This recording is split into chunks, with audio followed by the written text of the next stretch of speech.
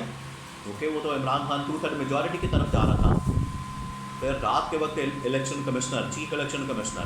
11:30 بجے اکیلے اپنی گاڑی سے دفتر سے نکلتے ہیں، گاڑی میں بیٹھتے ہیں اور اکیلے کہیں چلے جاتے ہیں۔ اس کی ویڈیو بھی موجود ہے سوشل میڈیا کے اوپر۔ تو یہ سوال پوچھا جاتا ہے چیف الیکشن کمشنر سکندر سلطان راجہ سے کہ وہ کہاں گئے تھے اس رات، بتائیں، وہ قوم کو بتائیں، قوم کو اعتماد میں لیں، قوم کو اس بارے میں آگاہ کریں، کہاں گئے، کس سے ملنے گئے، کیا ایجنڈا تھا ملاقات کا۔ وہاں سے وہ نکلے، یہاں سے آپ کو بتایا کہ لاہور سے، ماڈل ٹاؤن سے نواز شریف جو تیار بیٹھا تھا وکٹری اسپیچ کے لیے، وہ بھی رات کو ٹھیک اسی ٹائم 11:30-12 بجے نکلا۔ کیا کھچڑی پکی، اس بارے میں بھی قوم کو آگاہ کریں۔ آج تو انہوں نے اس بات کو تسلیم کیا، آج انہوں نے اس بات کا اعتراف کیا کہ جو ساری مس مینجمنٹ اور مینیپولیشن اور سب کچھ جو ہوا ہے، اس کی براہ راست ذمہ داری جو ہے وہ چیف جسٹس قاضی فائز عیسیٰ، کیونکہ ہم نے وہاں پر عارض مانگے تھے، لیکن یہ نہیں ہو سکا۔ اب آپ دیکھیں کہ یہ جو الیکشن ہوئے ہیں، فیصل باجوہ نے اس کے متعلق 6 مہینے پہلے بتا دیا تھا کہ پی ٹی آئی اس میں آزاد جائے گی پارٹی، پی ٹی آئی کا بلہ چھین لیا جائے گا، بلے کا نشان بیلٹ پیپر کے اوپر نہیں ہوگا، آزاد لوگ جائیں گے، آزاد جیتیں گے، آزاد حکومت بنا سکتے ہیں، آزاد لوگوں کی میجورٹی ہوگی۔ اور بالکل ویسا ہی ہوا کہ پی ٹی آئی سے بلے کا نشان چھینا گیا، بلے کو بیلٹ پیپر سے غائب کر دیا گیا، آزاد امیدوار جیتے، لیکن حکومت جو ہے وہ نون لیگ کی کسی طرح سے مکا کر کے اور کسی طرح سے مینج کر کے تو ان کو حکومت دی گئی، اور پی ٹی آئی کی کینڈیڈیٹس توڑ کر، ٹوٹا تو خیر کوئی بھی نہیں، لیکن ان کی مخصوص نشستیں چوری کر کے، مینڈیٹ چوری کر کے، تو اس طرح سے ان کو حکومت دلوائی گئی ہے۔ تو اب حقائق سامنے آ چکے ہیں، اور اگر اس کی مزید کوئی تحقیقات کرنی ہے تو عمران خان آلریڈی پٹیشن دائر کر چکا ہے سپریم کورٹ میں کہ آج بھر 2024 کے انتخابات کی تحقیقات ہونے چاہیے، کمیشن بننا چاہیے، تاکہ عوام کے سامنے مزید حقائق سامنے آ سکیں اور دودھ کا دودھ اور پانی کا پانی ہو سکے۔